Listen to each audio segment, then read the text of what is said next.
Thank you very much for coming. I know that most of you have surgeries or clinics, but we do appreciate that you managed to take an hour off your very busy schedule to be with us today. As you know, every time we have a prominent visiting professor, we always take 1 hour of his schedule and devote it to a leadership talk, an informal, friendly among colleagues talk where he gives us some of his experience that he gained during his career, the difficulties that he had to go through, stories of success and even stories of failure, something that will help us all learn and improve and maybe pick up some of the skills in our own career. The talk is totally relaxed, informal. Feel free, please, to ask questions at the end of the session. And we don't have anything really as a scheduled planned lecture, so I will just give a very short introduction. You will present your presentation that you have, and then if you'd like to expand on some of the points that you mentioned, I might ask you some questions, and then we'll open the floor for the attendees to ask. So Professor Richard Allen is a full-time board-certified oculoplastic surgeon in Houston, Texas. His primary employer is Baylor College of Medicine, where he's a full professor of ophthalmology. He sees pediatric patients at Texas Children's Hospital, cancer patients at MD Anderson Cancer Center, and then general oculoplastic patients at Baylor College of Medicine. His procedures range from routine outpatient surgeries to extremely complex multidisciplinary inpatient cases. He is deeply committed to medical education and exceptional patient care.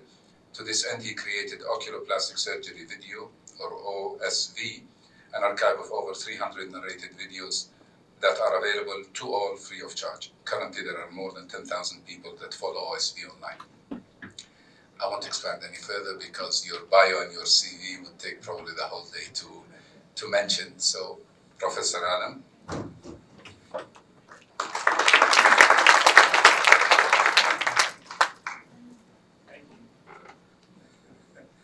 Thank you so much for the introduction. It's really great to be here. You know, as I mentioned earlier today, I was here back in 2018 and had a wonderful visit. And I always said, I would like to come back and visit again. And so here I am. It's good to see everyone. Good to see everyone's healthy. And it's just really great to be back here in Saudi Arabia, in Riyadh. So I was asked to give this topic just a few days ago and sort of thought about it actually while I was on the plane with regards to leadership in general. And to me, it's really an accidental journey. And what I mean by that is that it's never been my plan in life to be what you would call a leader. I've always sort of viewed myself more as a soldier than anything else. And what I mean by that is that, I'm good at getting things done. I'm good at getting tasks done. And, it's never really been my goal to lead. And in some ways I avoid it. But when I see something that is worth leading, and what I mean by that, if I have a particular passion about either in an organization or a journal or something like that, then I will take the task. But what I'd like to talk about is sort of my journey through my education and some of the leaders that I've interacted with. I have no financial disclosures. And how those leaders have affected me and what leaders I thought were very effective and what leaders that I thought were somewhat lacking. I think there's sort of this paradox of leadership. And what I mean by that is that you have leaders in medicine who were sort of self-appointed, and then you have leaders in medicine who were sort of chosen. An example I give is that in Houston right now, we have 3 academic departments.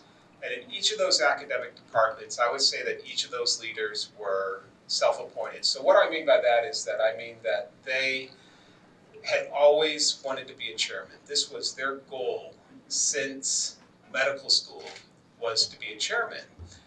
And the question is, as well, is that really the appropriate person to have as a leader? Is that, the person that you want to have lead your organization or your society, or do you want to have it be more based on merit? And so what I mean by that is those that are sort of more chosen, who are where it's more of a merit-based appointment rather than someone who's wanted to be a chairman throughout their life. And so, as I said, sort of these self-appointed leaders, not necessarily self-appointed, but I think that this is a person that's gone through their career with a sole goal of becoming a chairman of a department. And, I think there are various reasons as to why they want to do this, some of which I can, some of which I cannot imagine. I think that, leadership is difficult. Leadership is something that, I think it's probably one of the hardest things that I see people do in medicine is be really effective leaders. So sometimes you sort of wonder, okay, if these individuals always wanted to be a leader, is that really the person that you want to have be your leader? Whereas where you have these sort of more chosen leaders who are sort of really never wanted to lead, I sort of view myself more in this light, in the sense that it was never my goal to lead an organization, etc. But I think that you recognize some of these individuals as hard workers, and you sort of encourage them to take these offices. Maybe they do, maybe they don't want that. So when I go through my education, it's really sort of shaped by a lot of the previous leaders that I had in my life, and these were both chosen, both self-appointed. And I don't think there's necessarily one that's better than the other, but much of what I learned from them was both good and bad. And so what I mean by that is that some of them were very, very effective leaders, and some of them were not so effective. And while I was on the plane over here, I really had time to think about what made those effective leaders that good. And it's something that I never really sort of sat back and thought about. And it was a very sort of a nice exercise to do on the plane, because I was just sort of thinking about, okay, I've had these people in my life who have been really influential, and what was it about them that made them really effective, or what was it about them that maybe not made them as effective? And so my first, and I'm not going to use names here. I don't. You could probably figure it out if you went through my education. You could probably figure out who I'm talking about when I go through these. But I'm not going to name any names. But I think one of my first introduction to a really great leader was in my graduate school. So this was the individual who ran the genetics department at Baylor College of Medicine back in the early, mid to late 80s and early 90s. And I think the strength of him was that he really was able to identify people that he thought would succeed, and he hired them. And I think that this is what we would call a person that has sort of this gift of being able to hire the right people. And so while I was there, he really sort of hired some of the fact. I was a lowly graduate school student, and you just sort of watched him go through his career, hiring these people that he thought were going to be really influential later on in genetics. And it's amazing, because when I look back at the list of people that he hired, so many of them went on to just really sort of these great positions in genetics. And I think he just really recognized the potential of his students and faculties, and basically he supported those in their work ahead of his own goals. And I think that was one of the most important characteristics that I saw from him, was that it wasn't about him. It wasn't about him at all, actually. It was about those that were in his department. And so he was incredibly supportive of those. He got to know his faculty, he got to know his students personally, and he would know what was going on in my personal life. Basically, he knew that he knew who my friends were, who I hung out with, and this was a person who really got involved with their faculty, with their students, and went the extra mile to support you in your endeavors. And it was never really about him. Like, he never really talked about himself at all. It was always about you. If you went into his office and you wanted to pursue something, it was all about your pursuits. It had nothing to do with his pursuits at all. Very few weaknesses with regards to this guy. And I think like any of these what I would call great leaders, they have personality quirks here and there, but overall he was able to keep these personality quirks under control, not cause too many problems with them. But really very, very few weaknesses with regards to him. And so when I thought about the characteristics that made him so special as a leader, it really was his ability to identify those that he thought would succeed, and then secondly, do everything in his power to support them, and not basically try to take recognition for anything that was done. I mean, it was all about putting you as the first author on the paper, not putting himself in a prominent position on the paper. He was there to make sure that you did well. So the second chairman was that in my residency, when I first went into residency, and I think that, again, he had this special ability to recognize potential and do everything that he could support it. And I'll give you two examples. So one was a resident who was interested and gifted in research. And, this was crazy, but at the time, the guy basically, the resident who was interested in research, made it quite clear that, it wasn't his goal to be a clinician.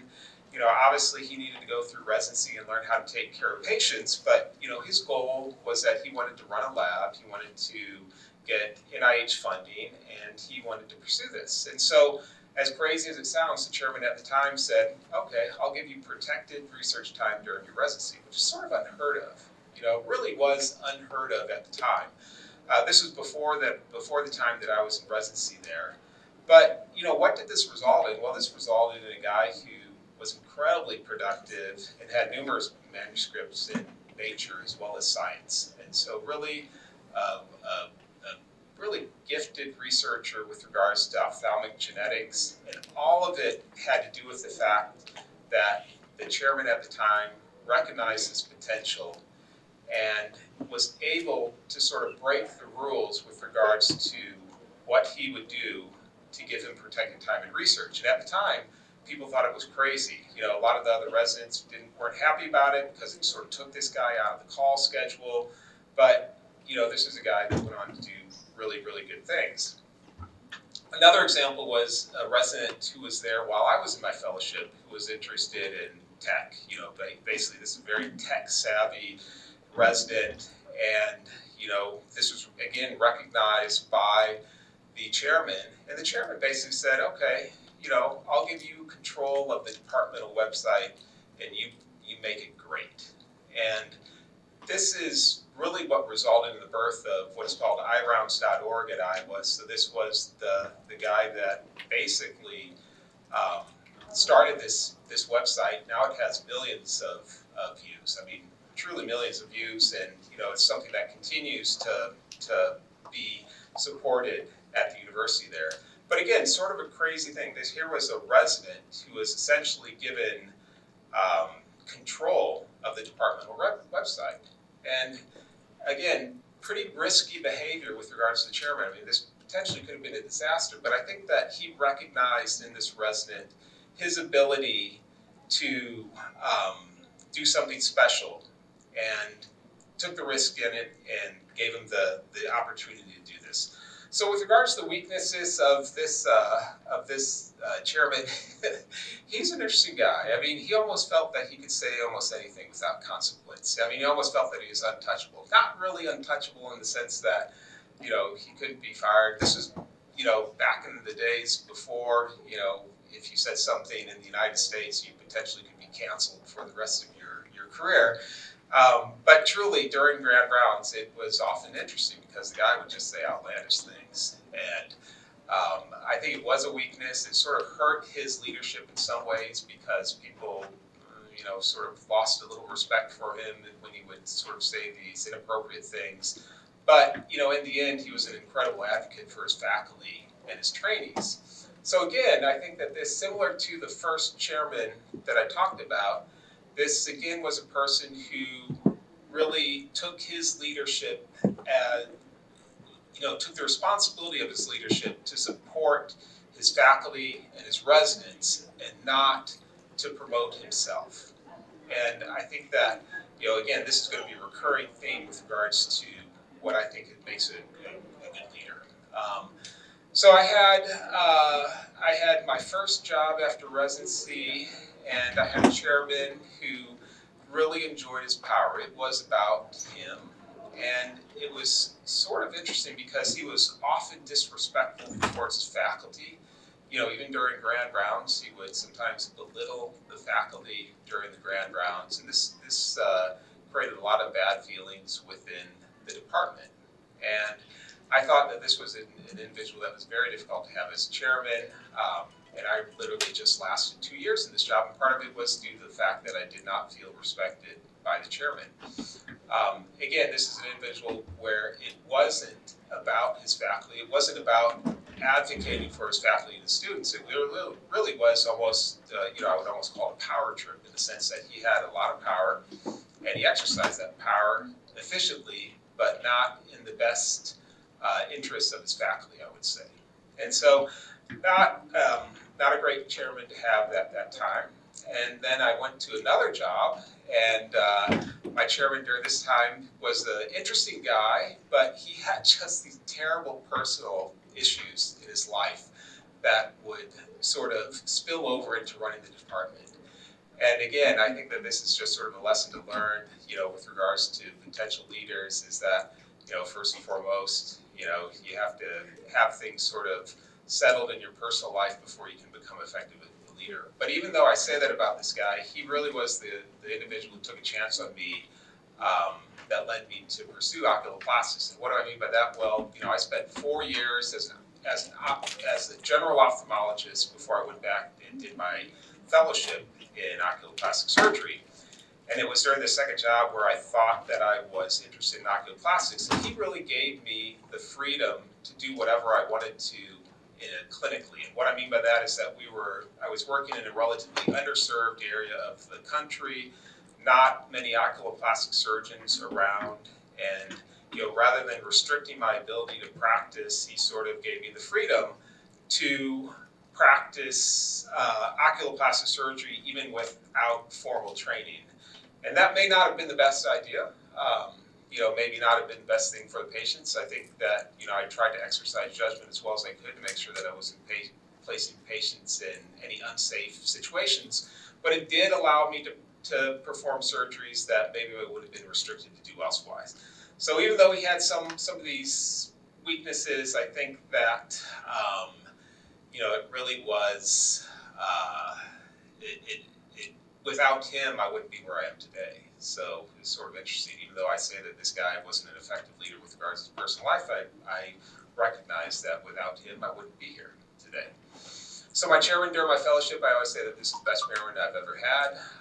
Some of you might be able to determine who this is, but he is an incredible chairman. And what do I mean by that is that when you ask who is the chairman of this department, people have to think about it. They say they have to think about it because he's not there promoting himself. He's there trying to promote his faculty. And so he really supported his faculty. Again, a recurring theme here with regards to what I consider to be a great leader in my life. Someone who, basically supports others over his own needs. Financially in the department, completely transparent with regards to how money came in, where money went. And I always think that that's very, very important in the United States, at least with regards to running a department, because so much of the time you're judged depending upon your productivity. And if you can't accurately assess your productivity, it makes life difficult for you. And so transparency is very important. I always say that if they're not transparent, they're either incompetent or they're stealing or both. And so in my life, or in my mind with regards to departments in the US, financial transparency is very important. He supported academic pursuits and really almost gave you unlimited support to succeed academically. And so we had very few restrictions with regards to how many meetings we could go to, as long as you were presenting and you weren't out of the department too much, you were really strongly supported in your academic pursuits. And this was the place that really supported my my video endeavors. And so, my videos, even though I do a fair amount of research in my life, I think that my videos probably have had a greater impact on the world than any research that I've done, just because of the education from them. And so he was the one who really supported, when I told him that, hey, I want to, start putting these videos together, he said, what can I do for you to get this going? And he also did not ask to be placed on the website or authorship or anything like that. He saw that his role in this was purely to support his faculty and not try to promote himself. So, like I said, best chairman that I think I've had. Weaknesses, really very, very few, and I always say that I miss that job almost every day of my life, just because it was a great job. Great employment, great people to work with, and the only reason I left that job was it was in Iowa, and my wife is not from Iowa, and after 10 years in Iowa, she wanted to leave. But anyway, it was a great job, really miss that. So I've had two chairmen in Houston, and I'd like to talk about one of which I would call sort of a life chairman. What I mean by that is that this is an individual who got into his office and he expects to be there for the rest of his life until death. We always say that, the only way, chairman like this, we always say, how's he going to leave his office? And we always say, well, he's going to leave it feet first. So that means he's going to be rolled out. But, basically he really feels that it's his job to stay in this position for life, and all he has to do is make slow, incremental progress. So what does that mean to me? Well, there's very little vision with regards to where he wants the department to go, because if he's just making these slow little incremental changes, I don't see like a broad overlying vision. And he was sort of appointed into this position after his rival was demoted, and his goal was to stay in this for life, because he knows that the longer he stays in this, the more that his rival is unhappy about it. And so I think he stays in the position not because it necessarily makes him happy, but it makes his rival unhappy. It's sort of an interesting dynamic. And so not the best situation with regards to having a leader, because I think that this person is leading not to necessarily support his faculty or his residents, but it's really to support himself in some ways. And I think that I look at this chairman and believe it's a good example as to why there should be time limits on chairmen. And so this is something that's becoming more common in the U.S. And the Mayo Clinic has done it for a while. And basically, you get to be at the Mayo Clinic. Usually they choose one of the faculty to be chairman, and that person is chairman for 5 years. And then if they've done a good job, they have another 5 years to go. And I think that really is a reasonable way to approach leadership positions. And I think it gives the person a sense of urgency to accomplish what they want to accomplish. And, without that, this person may be in, their position for a long, long time.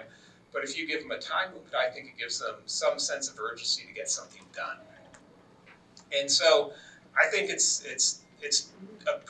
something that's becoming more common in the U.S. with regards to chairman.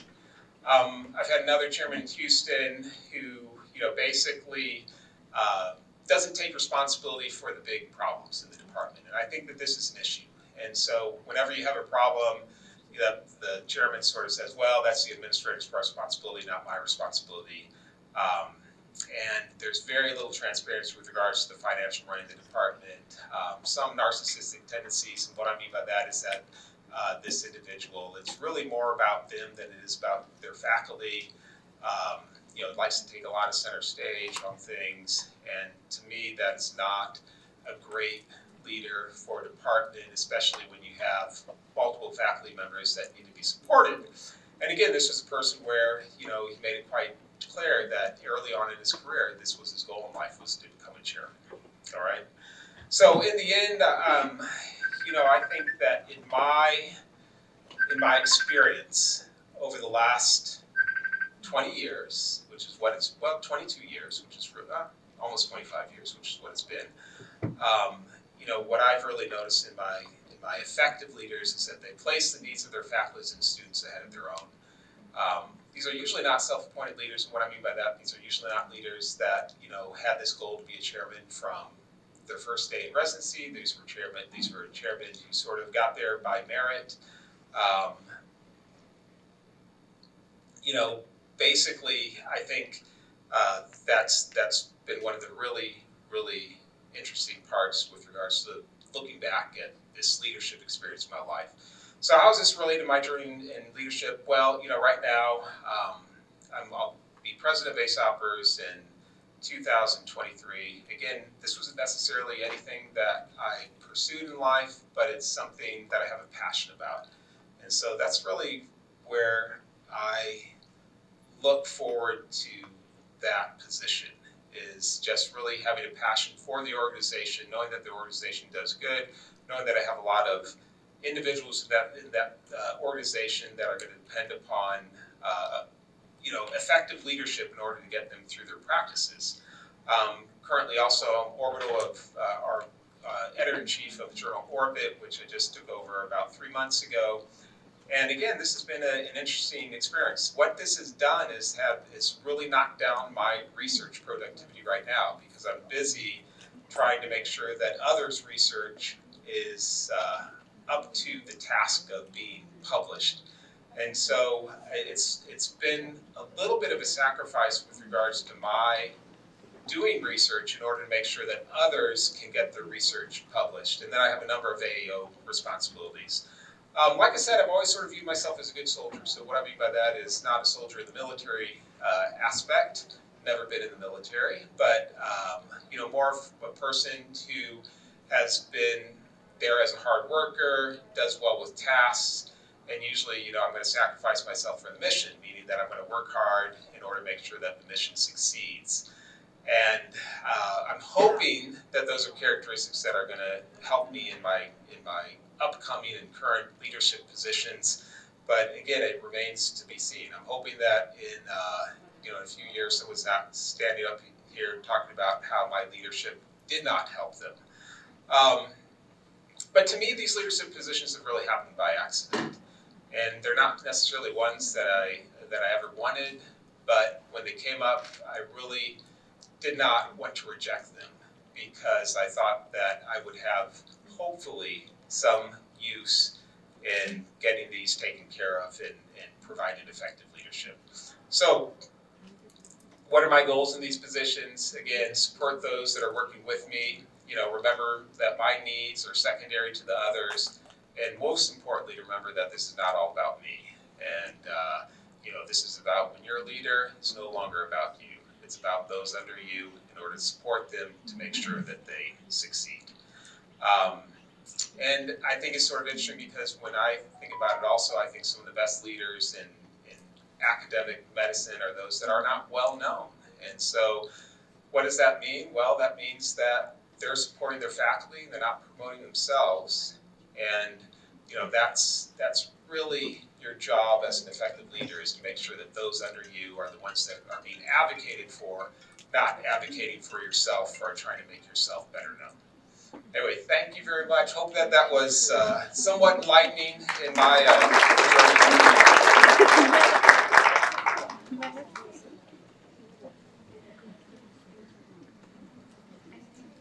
Sure.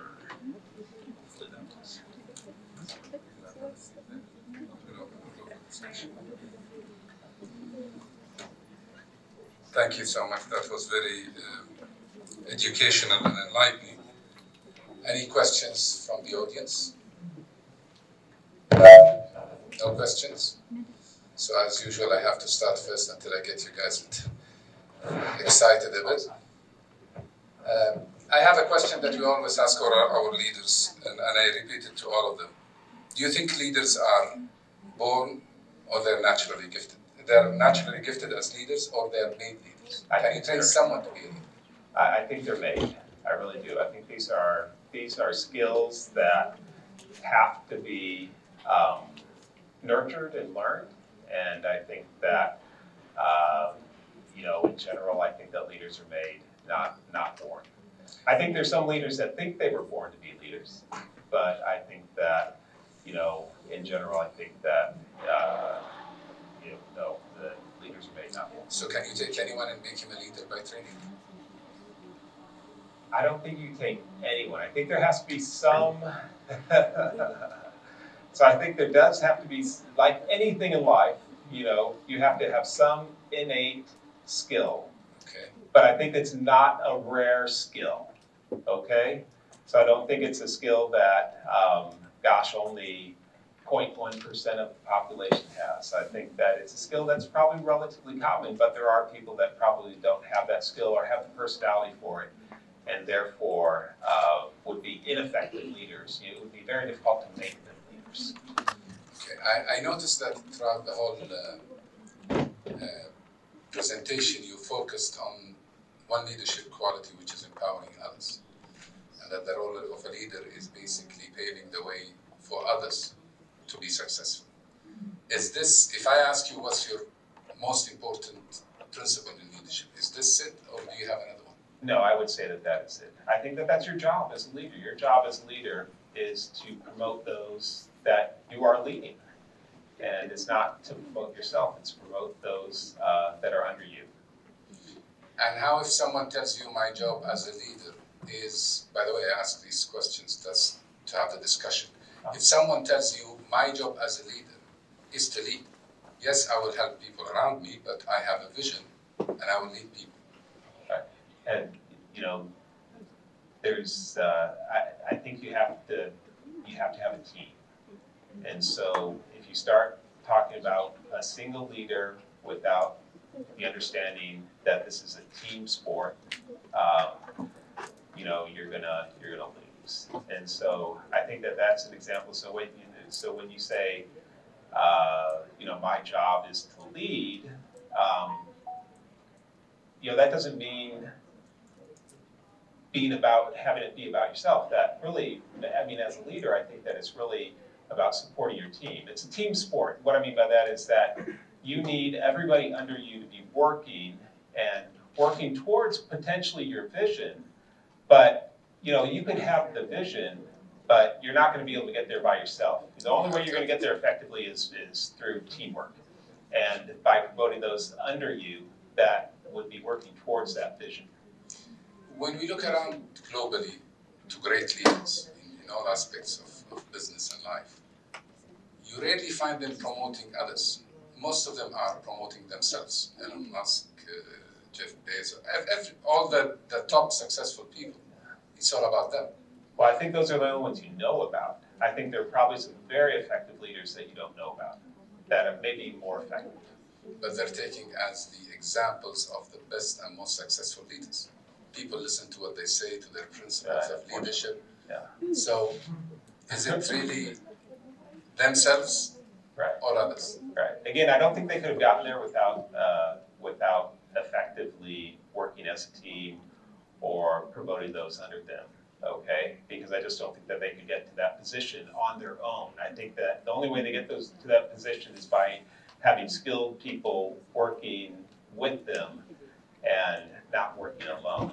But I agree, these are names that are recognized, but not necessarily.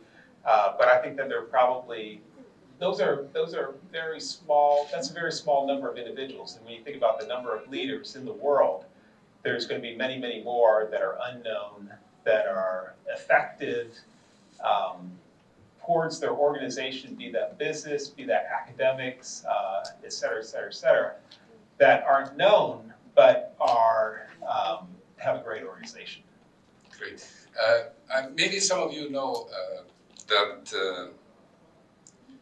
the Apple founder Steve Jobs, in support of your point that no leader can lead without a very strong team, was against the iPhone. He was totally against the iPhone, and he was totally against the iPad, and I think he was also against, what was the thing that they had before that for the music? iPod. He thought it was useless, and when they presented to him the idea of the iPhone, he said, we are not Nokia, we don't produce phones, why should we get into the phone business? But the one point good about his leadership is that he trusted people who are around him, and he had very good people who are very intelligent. He gave them the opportunity to speak out against him and to go against him in what they believed was right. And at the end of the day, he didn't let his ego stand and prevent the company from growing. So he accepted to go with what they have suggested, although initially he was not convinced. And then it turned out to be a great success, but everyone remembers him and credits him, does not credit his team. But any questions from the audience, please? Thank you, Dr. Ellis, for your nice lecture. I'm Dr. Sesma from Pediatric Ophthalmology Division. One question, personal question. What is your personal reward being a leader? It's seeing others. It's seeing others succeed. So when I support someone and they actually, for example, if I have a resident who does really, really well in a research project, that's really, to me, that's a lot of reward. That really is. And so it's not seeing me get accolades. It's seeing my residents or my fellows get accolades. I think that's more rewarding to me than anything else. Have you thought about quitting any time? Thought about Quitting the leadership? quitting. I think I won't do it when it's no longer fun. And so what I mean by that is that I'm very careful with regards to have various committee positions offered to me, and if I think that that's going to be burdensome and I'm going to be in a ton of meetings, I won't do it. And so I try to prevent myself from taking positions that I would potentially be unhappy in, rather than taking them and then quitting them. Surahela? Thank you. Richard, how do you deal with a difficult leader that is not willing to listen to you? Right. Should you give up?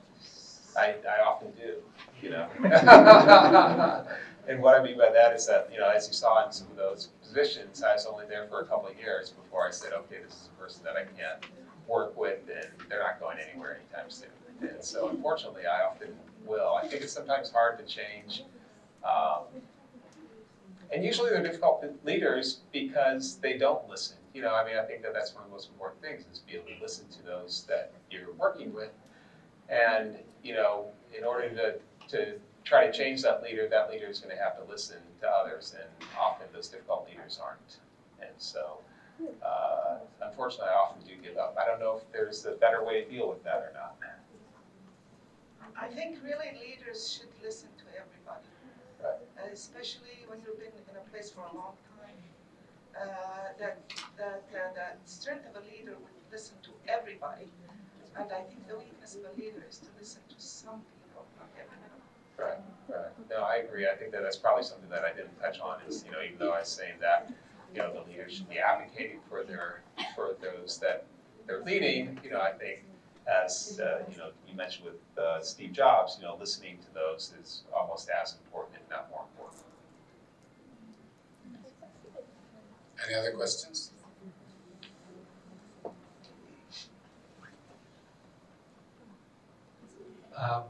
Can I ask, what are the characteristics that you think should be in a leader to have a great leader? It's If you want to enumerate it. right. So there's the Myers-Briggs personality questionnaire, and it looks at whether you're an extrovert, introvert. If you're, I think there's like 4 qualities, and if you look at leaders within that, actually, it's all over the place. It's sort of interesting, and even though you would think that, gosh, a leader needs to be an extroverted individual, there's some very effective leaders who are introverts, and so I think to say off the bat that there's definite personality characteristics, I don't think there is. I think a lot of times leaders have a tendency towards narcissism, and what I mean by that is that the world is about them, right? And I think that to me, those are some of my more difficult leaders, because they're the ones that are out there more promoting themselves, wanting their name to be all over the place, and rather than taking care of their faculty, which is their job.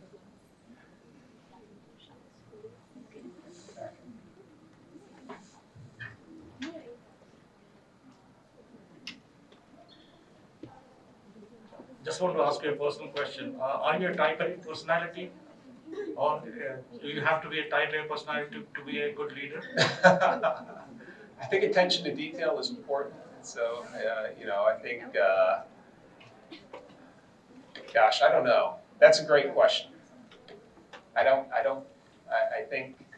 think the vast majority of leaders are probably type A, and because I think probably a lot of type B personalities won't put up with the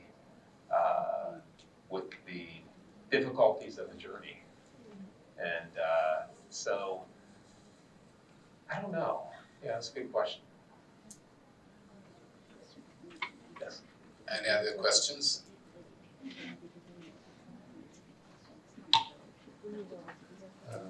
Thank you very much for a very good presentation. I found your reference to the incremental leaders very interesting and very relevant in today's environment. Especially I come from a developing country, and people who were focusing on increments, they were more successful in academic life than those who were general leaders and who were supporting others. For example, when it comes to promotion, they have units for all these endeavors like training, research, and service. And generally those people who are truly interested in training and helping residents, they lacked in research, they didn't have few papers, and that's why, despite having contributed to so much to residency programs, they didn't get promoted and they were let down. So by the university, and I can quote examples of people who have trained hundreds of surgeons but not becoming professors in universities. So my question is, what kind of mix would you recommend? Or like 50-50, like you have incremental leaders and you have general leaders? All right. Or, so that's mine. Right. I think my main problem with incremental leaders is that they're very inefficient. I shouldn't say that. I mean, I think those that have a greater vision usually are able to motivate, those that are working with them. And whereas when you look at these small little increments, I think it sort of bogs down. It exhausts those that are under you. And I think it's even though it may be easier with regards to metrics, when you look at incremental success, knowing that you have to have this many papers, have that many presentations, et cetera, and moving slowly towards a goal. I think for a department or for an organization, trying to work incrementally is going to be difficult in the sense that your progress will be slow. I think those that work under you sometimes don't see the overall vision because you're working in small steps. And then again, I don't think that there's, I think it takes away some urgency with regards to the situation. And so, as I mentioned with that one guy, with the one chairman, I mean, I never got a feeling for a vision from him with regards to where he wanted the department to be, because he was always looking at these very, very small goals, which he was trying to get taken care of, without giving me sort of a larger goal or a larger vision with regards to where he wanted the department to be. Maybe it was just a problem with communication from him, or maybe he just didn't have that vision. I'm not seeing much of interaction from the residents and fellows, and this session is in reality directed for them. So I'd like them to be more active, please. Thank you so much, Prof, for the great presentation. My question just came into my mind. If one of the leaders just took the place and he can lead for a few years, and he has some great points to put in the future of his plan. For example, great vision. Should he share all of the visions with the members that he leads, or just put some stepwise? Sharing of these points. For example, some of the members will not accept how the big jump will gonna impact the company, for example. Do you advise to share all of the vision, or just give them the stepwise vision sharing? I think it's more motivating to give them the full vision. I mean, I really do. I think that, if you're working in an organization and you're just seeing to the end of the month as opposed to seeing to the end of 5 years, I think it's hard for you to be motivated with regards to what you want to do, what you need to do for that organization. So I think sharing the big vision is important. I think that motivates people more. I think that gives them a sense of excitement, with regards to where their organization is going to go, rather than just looking at very small steps. I think it's important, though. I mean, even though you have point A and point B, as a good leader, I think you have to know an efficient way to get through to point B. And you want that to be a straight line. You don't want that to be going all over the place. Sarah.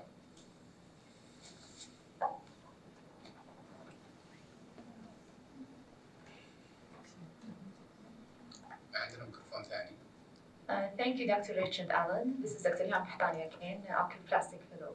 So my question is, as a highly functioning and achieving person, how do you balance between the leadership and clinical rules and personal rules?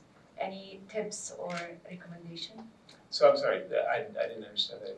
Yeah, I said as a highly functioning and achieving person, how do you balance between the leadership rules and the clinical rules and your personal rules? Any tips or advice? Right. I mean, so what you're asking about is balance more than anything else between, having some administrative responsibilities versus clinical responsibilities versus, having your own personal life. And I'd be lying if I said that I didn't struggle with that on a daily basis. I mean, truly, I think it's one of the difficult things in life is, trying to have a reasonable balance between what you do at work and then also, being a good spouse, parent, that kind of thing. And I think that as long as I think the most important thing is that if it's coming into your head, you're probably doing okay. So if you're saying at the end of the day, gosh, am I spending enough time with my kids? You probably are, because at least you're considering that as opposed to if that doesn't enter your mind at all.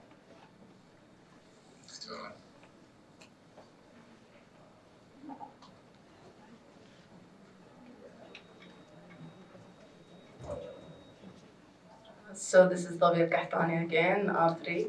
My question is, as a leader, sometimes you have to assign unpleasant tasks to others.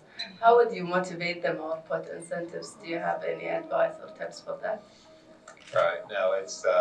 I think all of us, have to do tasks that we don't enjoy in order to get to where we need to go. I think that as long as you communicate to that person why there is a purpose to that task, rather than just giving them a task that may look like it's mundane or have absolutely no purpose. I think, it'd be wonderful to go through life and think that everything we do is enjoyable, but, sometimes we do have to do things that aren't necessarily as much fun as we like them to be, but in order to get to where we want to go, we need to do them. And I think that as long as that person knows that, as long as they know that, okay, there is a reward at the end of doing this task that may not be all that enjoyable, I think that they're okay with it. But if you don't communicate that, or if they don't see that, then yeah, it's going to be difficult for them. Any other question? Thank you, Prof. My question is that you mentioned earlier that leadership is a skill that can be improved and can be trained. It's not something that you are born with. So what's your advice for us to improve and to improve our leadership skills? Right. I think, one of the most important things is to have a good mentor. So, have a good model, have a good mentor, either within your division, within your department, or even within your own, small group. And I think mentorship is probably one of the things that is most helpful if you're looking at pursuing any leadership position is, having a person that can mentor you through those things.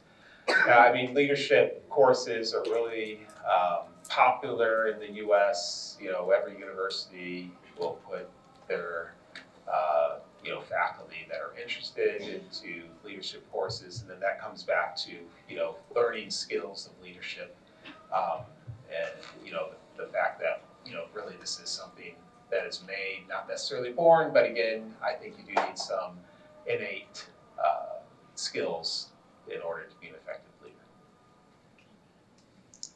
Any other comments or questions? Say it. Just want to comment that there is an increase. We hear you. There is an increased incidence of heart disease in leaders. I don't doubt that.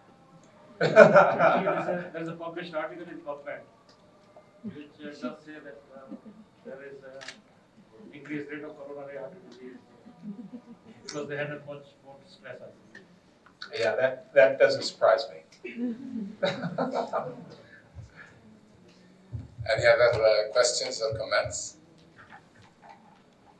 Okay, thank you very much. It's been a great session.